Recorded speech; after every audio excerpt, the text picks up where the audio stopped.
Preko 200 dece okupilo se na trgu ispred Ivanjičkog doma kulture, gde je sportsko udruženje Akrobata održalo javni čas i takmičenje.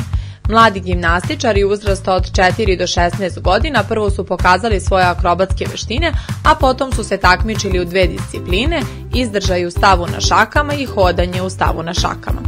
Mališani su tokom javnog časa prisutnima pokazali ono na čemu su radili proteklih godinu dana na treninzima i svoje umeće na gredi, kozliću, ali i u gimnastičarskim vežbama na strunjači. Danas smo organizovali javni čas, bilo je dosta dece, sve je proteklo u najboljem redu, deca su pokazala svoje umeće, veštine, sposobnosti i ljubav prema sportu. Mogu samo da ih pohvalim.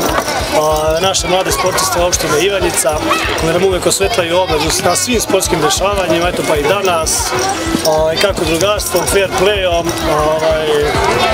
ljubavi prema sportu i rezultatima. Kao osnova svih drugih sportova, sportska gimnastika na najbolji način vrši pripremu tela pojedinca za najveće izazove. Utiče na izdržljivost vežbača, elastičnost, preciznost, snagu i dobru koordinaciju tela. S obzirom na sve benefite gimnastike, preporučljiva je od najranijeg uzrasta deci oba pola.